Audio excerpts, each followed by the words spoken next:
The Dark Below had left fans with a pretty split view of Destiny, and in my last video on that DLC, we covered if it was really that bad. It was a DLC for the gamer who enjoyed the grind and fun of collecting exotics to use them in strikes and PvP. It was by all means a DLC for the player who enjoyed Destiny, but was it bad? No.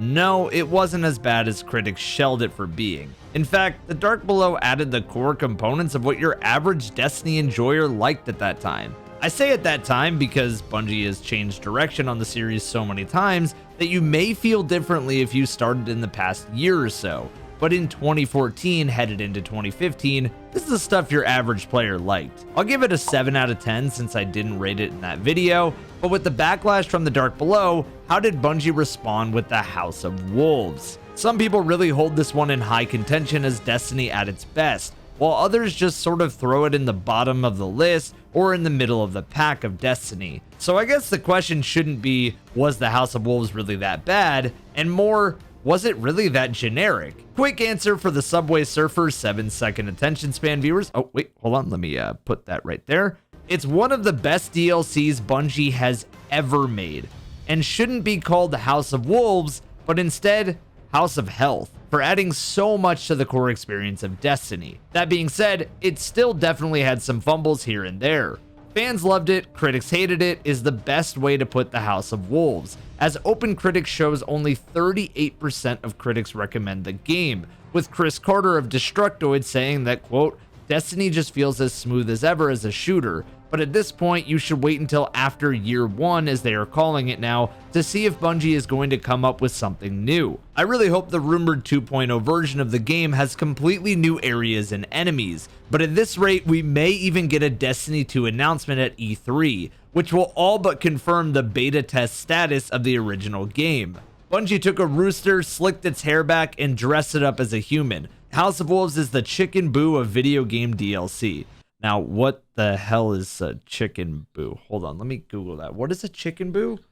What is a chicken boo? Chicken boo is a giant chicken who has a habit of disguising himself as a human. What the hell is this review? Now, I don't know what the hell chicken boo is, but I do know that the House of Wolves ran so the Taken King could fly. As fans would say, a lot of the issues are found when playing solo. Quote, House of Wolves wisely eliminates the worst parts of the Dark Below by offering a faster method to level gear, a better campaign, and varied endgame activities, assuming you have a regular crew to partake of them with. If you don't, expect to get a lot less out of this expansion, but overall, it's a step in the right direction for Destiny. So, what do I give it? Personally, I give this one a 9 out of 10 for what I enjoy in Destiny. One last stop before we jump into this room splitter, we need to talk about my variety channel, Evan Explains. Look, you guys are probably wondering, where has he been? Why doesn't he upload videos all the time to this channel? And the answer is, I'm playing other games, like Zelda and Elden Ring. And even talking about Zelda and Elden Ring. I know, it's crazy. Every single piece of variety content I do outside of Destiny or Destiny type of games will be here. This is where my passion is when Destiny kind of burns out every single season. Let's be honest, we all know that feeling when the seasons are at their end or they're just starting to get boring or you're just a little burnt out. You want to play other games, and I do too, but I also like talking about other games, and I can only hope that you guys come over there and listen to what I have to say about them. If you like anything that I touch on here, just know that I'll be covering the entire COD Zombies community stories of how they solved the world's first to get the Easter eggs done. I'll be covering boss stories in depth the way I cover Destiny exotics. I'll be covering other raid races, community stories, moments, etc. over there. So make sure you guys go subscribe to Evan Explains. Also, I just want to say, guys, thank you for all the support on Gamer Subs lately. Make sure you're using code EVAN. There's a bunch of new flavors and shakers. And honestly, if you want to know my advice, if you're a collector, if you like the waifu art style, make sure you're buying those waifu shakers. They seem to be selling out very fast, and people are reselling them on eBay. So, yeah, get them while you can. Anyways, thank you guys for supporting what I do. Let's get back to the video. I love you guys. So let's journey into this ambivalent DLC, one that definitely shaped what I enjoy in Destiny, and maybe you will too. Beginning where Bungie plopped every single player, we have the campaign.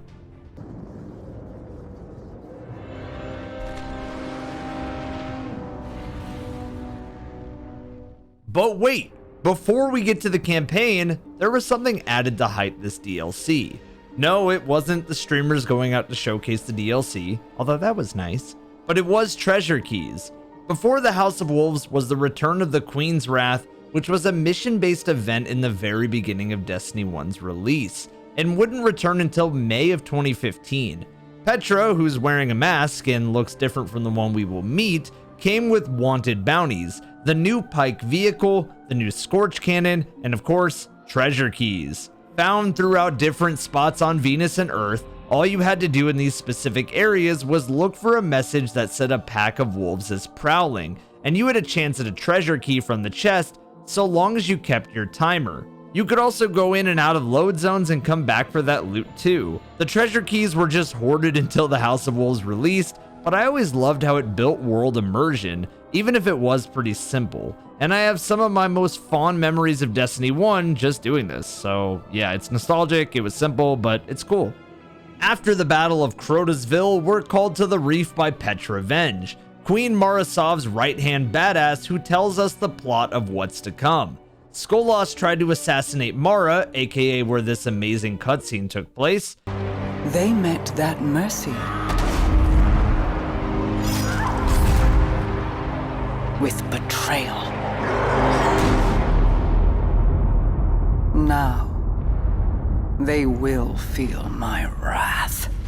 Now, before we even get to the mission, the House of Wolves had already introduced us to a brand new social space in an area brand new to Destiny, the Reef, basically where the Guardians of the Galaxy would reside in space. There's some life here, but it's clearly a lot smaller than the tower. You have this Cryptarch,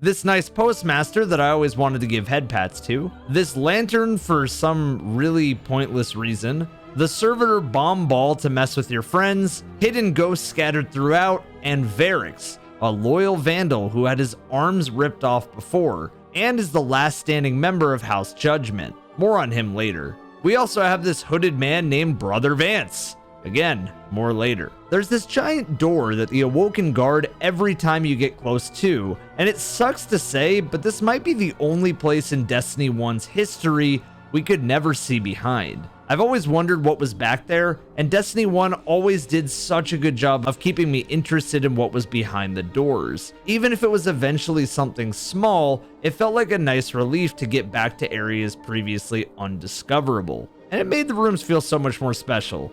Again, these are things you really had to just be there for, and they're small, but they were special. Other than that, Xur visited here sometimes on Fridays, and there's this very useless thing my friends and I used to do. Falling all the way down to the bottom of the map and hanging out down here was just a little glitchy cherry on top. I know it's nostalgia talking, but I liked it, and I also appreciated that it was never taken out of the game.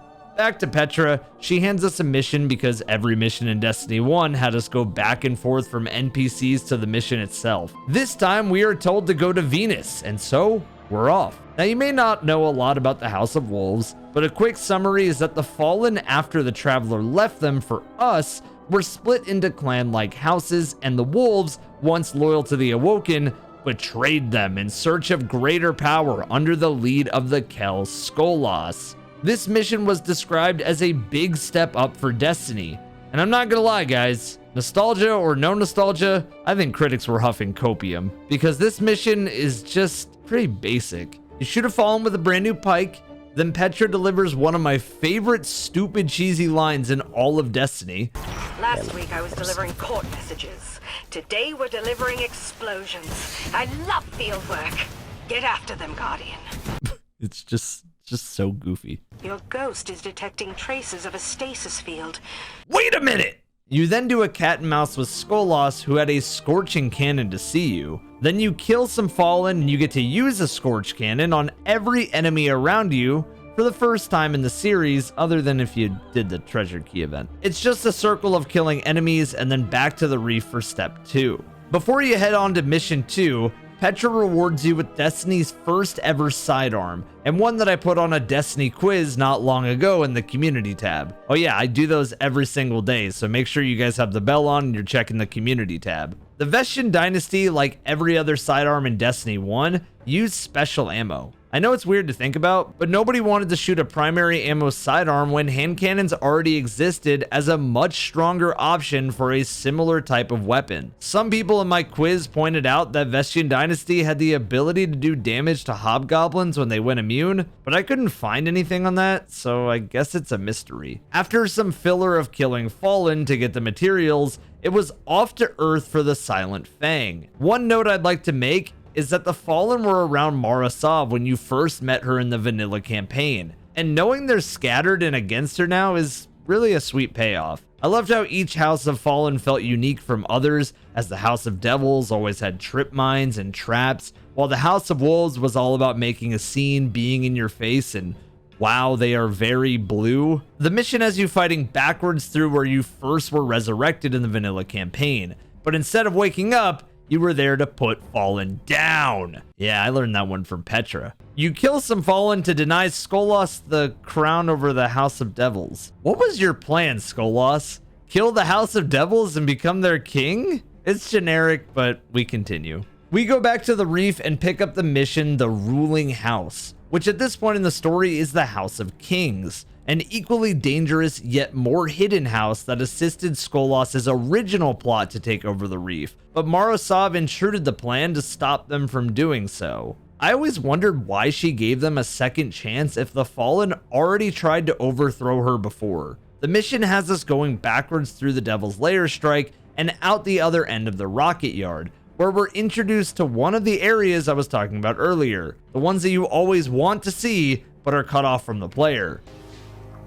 New area we've never been before. Whoa! Some straight fucking... I gotta say, I was a fan of this one. Seeing the Fallen have their eyes on the Traveler and plotting out something in unison with the House of Wolves, Devils, and Kings was such a nice touch. But it just boils down to shoot the captains and end the mission. The wolves are dead, and the kings, well, they're still a danger to the city. Got a perk. But at least they don't work for Skolas. I call that a win. Come on back, Guardian. How did us just killing the House of Kings and Wolves commanders make them not want to work for Skolas? Wouldn't that just unite them against a common enemy? It's not that deep, but what was going on here? No wonder you guys got betrayed by the Fallen. Even though the missions are really goofy and basic, I did at least appreciate the darker tone and backstory of the Fallen. It really did add more character to the enemies, and I like knowing that each house operates a bit different from the next. Petra calls you into her office, and Variks gives you a royal amethyst, which was a big rock of glimmer that looked like it was from Crash Bandicoot. And he also gives you an emblem for your time. Then it's on to another revisit of an area mission, the Wolves Gambit. Wait a minute. In this mission, I give a huge pass on revisiting an area because we're headed in to the Vault of Glass after it's been conquered by us. It was such a nice follow-up. It's always satisfying revisiting places that played a huge role, but were clearly left open for some sort of larger purpose. It's an ancient and powerful place. A villain would be stupid to not try to go after it at some point. I always found it funny that there were headless and regular Praetorians separate from each other, but you know, screw it, we got two enemy types now. You head down to the Templar's well and even shoot some oracles and kill some Fallen. Skolas wanted to take over the Vex network and use it to his advantage, and I like this plotline a lot. It's something we don't see often, with an enemy race using machines from another for chaos. Then it's time to take out the most iconic dumbass in the series, the unkillable one who was a meme from day one. Tanix has no house. He kneels before no banner, owes allegiance to no Kell.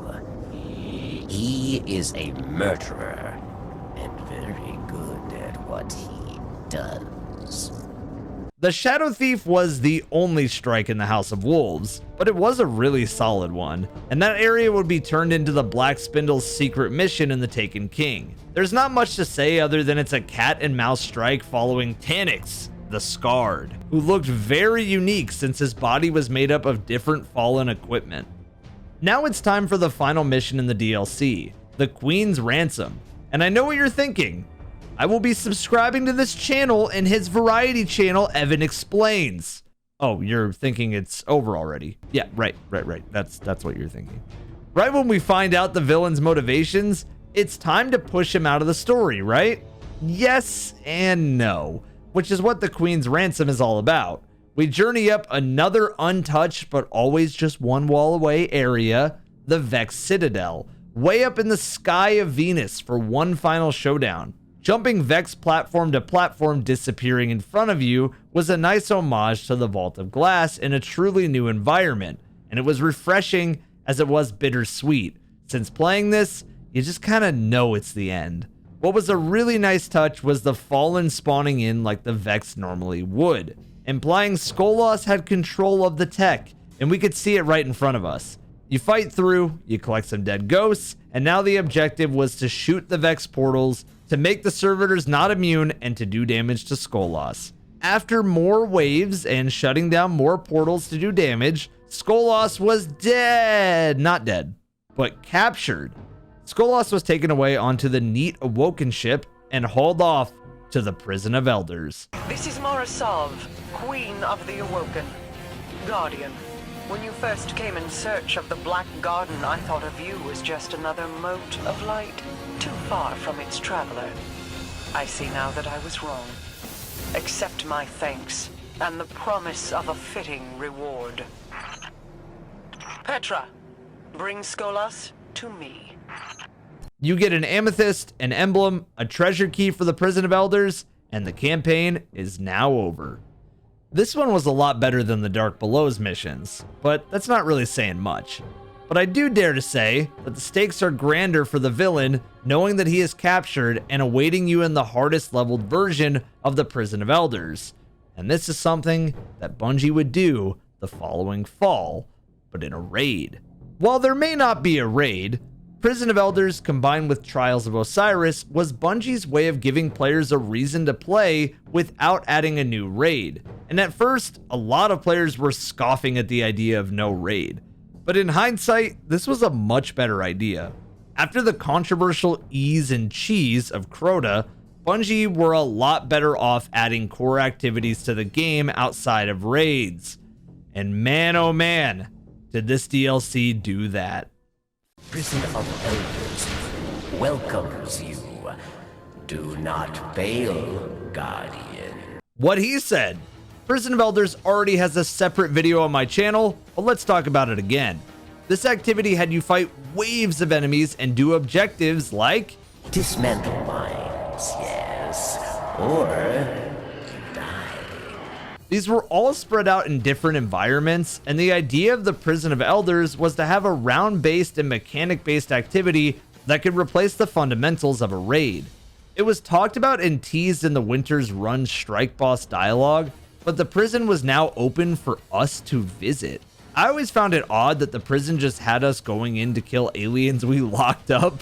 Like, they're already in jail. Why are we beating the bricks off of them? And we locked Skolas up, so I don't know. Then again, I don't know if giving enemies guns was the best idea either. Did Skolas just overthrow the prison? What happened? Different difficulties offer different amounts of rewards, and even recently Christopher Barrett of Bungie released a document about the plans and mechanics which were pretty spot on to what we got. I love that each of the enemies' arenas weren't generic and instead matched their character well. Just as satisfying was completing the Prison of Elders, which dropped some of the best rewards possible. On the side chests were Motes of Light, rare legendary engrams, a chance at treasure keys and strange coins, but in that middle chest, and only for a treasure key, was the exclusive loot to the Prison of Elders. You get an armor core, which, armored core? At level 34's challenge, you get a weapon core, and you can cash these in at Variks to get a Judgment's chance to get a random armor piece or weapon. You could also get an Etheric Light, which were used to bring older weapons from Vanilla and Dark Below to the levels of House of Wolves. House of Wolves had so much quality of life like that, but we'll get to that later in the video. It's super, super important though. 9 weapons, rare chances at exotic bounties for the new exotic loot, full armor chances, reputation gains, that amazing ship, and more were in the prison. But for the best loot, you had to finish the story in the Prison of Elders. You face Skolas, the fallen, Kell of Kells. This boss became infamous for being Destiny's hardest challenge, that he was actually Bungie's first boss to nerf that I could find. As players on Reddit would go back and forth saying, quote, "I've been seeing a lot of Skolas threads pop up regarding how hard the fight is, and people spending a ridiculous amount of time only to end in failure. The spike in threads is most likely due to the Triumph's end date coming up." However, isn't that what players wanted and asked for?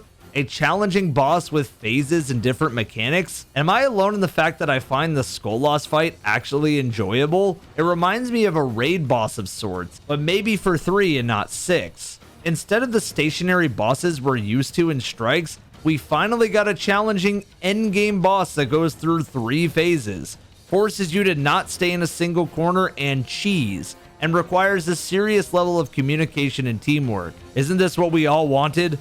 The struggle was really the hardest difficulty in tandem with the modifiers, and 5 rounds without rally flags back then, which would be backed by comments saying, quote, "The only issue I have with Skolas is getting to him. You have to go through 5 rooms, which could take a while, Arc Scions are death, and then a boss battle, which can take a while if you don't know what you're doing or something screws you up. Prison of Elders and Strikes are the only content in the game without checkpoints, PvP excluded, and Prison of Elders 35 can be tiresome to do in one go." Personally, I was a fan of how difficult the final challenge was, since when it was Solar Week, Skolas stood no chance with Gjallarhorn, and this is when the rocket would see the most use and become infamous. It was the Skolas killer. You either had it or Icebreaker, and Skolas was toast. But then there was Arc and Void Week, so nobody was in the prison 2 of 3 weeks. Bungie caved to the pressure to nerf Skolas, with Christopher Barrett, who we just talked about showcasing the layout of the Prison of Elders, saying that, quote, "We want Skolas' encounter to be challenging and require teamwork, only in a more predictable way that doesn't feel cheap. To accomplish this, we're making the following changes to round 6 of Skolas' challenge. New modifier combinations, Arc, Void, and Solar Burn will be removed. Boss health is reduced to compensate for the lack of burn. Minions will spawn at predictable health intervals. Minor adjustment to the unit makeup of the combatant waves." This would be the end of Skolas' madness, but just like the prison, he will never be forgotten, as Bungie would update this activity 2 separate times with boss rushes and loot, even bringing players back to the prison in Forsaken for the campaign and a strike, and even bringing Skolas back in Shadowkeep. Back out of the prison because it's Friday now, and you know what that means. Uncle Zur is here with gamer subs using code EVAN at checkout for that exotic shaker, flavors, and even protein bars. Ooh, caffeine free too. And of course, some amazing brand new exotics. The House of Wolves followed the Dark Below's trend of slapping players with new exotics to chase and activities. We have quite the iconic drop of them too. Titans, you got ACD feedback fences, which just shocked anyone who meleeed you, but they weren't that great. The Eternal Warrior, which is just Elon Musk's face, but would make the Titan Slam ultimate unkillable. And Peregrine Greaves, which did more shoulder charge damage when in the air. Warlocks, you got Purifier Robes, which worked to blind anyone around a self-res. You got Nothing Manacles, which made Scatternades stronger, added tracking, and gave you a second charge. And the Ram, which increased armor and triggered lifesteal on Voidwalker melees.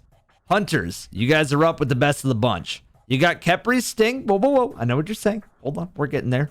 Which does 4 times the damage from a melee from behind and gives invis from crouching. You got Celestial Nighthawk, which combined all golden guns into one big smack, delivering 6 times the damage, and would even stay meta in Destiny 2. Then, the one I know a lot of players want in Destiny 2, Bones of Ayo, which added an additional jump. Triple jump, meet quadruple jump, and double jump was now a triple jump. The exotic weapons were all Prison of Elders cipher weapons, Lord of Wolves, Queenbreaker's Bow, and Dreg's Promise, but they weren't that good compared to the Gjallarhorn meta at the time. Even in PvP, they weren't that strong. There is one more exotic to get, but we're gonna have to visit the new vendor on the Reef to grab a card and get it. Meet Brother Vance, who is definitely not here to tell you about our Lord and Savior Osiris. Grab a card, save some Trials coins to buy some other prizes, and get some bounties to jump into Bungie's best PvP creation in Destiny history. Trials of Osiris, like Prison of Elders, has a video on my channel, but this epic elimination round-based PvP was the perfect storm, and it was like the stars aligned in the House of Wolves for this one. You see, 3 exotic hand cannons had just the right amount of overpowered tuning that Bungie couldn't have asked for a more broken yet balanced game. Thorn with its 2-tap ability made the exotic Ram a must-have for the extra armor. Last Word's Fan the Hammer would crush you up close too, and Hawkmoon, well, I didn't have a PlayStation, but think about it like the middle ground between the two, creating broken peace. To get to the lighthouse, you would need some god rolls to assist the exotics, and for that, you were going to want a Fellwinter's Lie with shot package from Iron Banner and an Ephrodite Spear with Final Round to shoot people in the leg for one-shots. The best place to get them might have been the activities themselves, but Bungie heard the feedback from fans who were annoyed with the amount of RNG in the game and decided, for the House of Wolves only, to try weapon re-rolling. The gunsmith, for a pretty cheap cost, would re-roll any weapon drop with the Hammer Reforged stat on it, aka the House of Wolves select weapons. Select the gun you want to re-roll in the gunsmith menu, he gives you a new version of the weapon. You look at the perks, decide if you like them, and from there you either roll again or keep what you have. This system worked really well at the time, and allowed for everyone to dodge the crazy amounts of RNG perks for the chance at their true god roll to decimate trials with. Once you were back in the trials and playing on 4 new maps, 3 on Xbox, you were in top shape to take home the card on the hype train of Flawless to Mercury. I know I keep glazing this DLC, but the trip to the lighthouse for the first time hit different.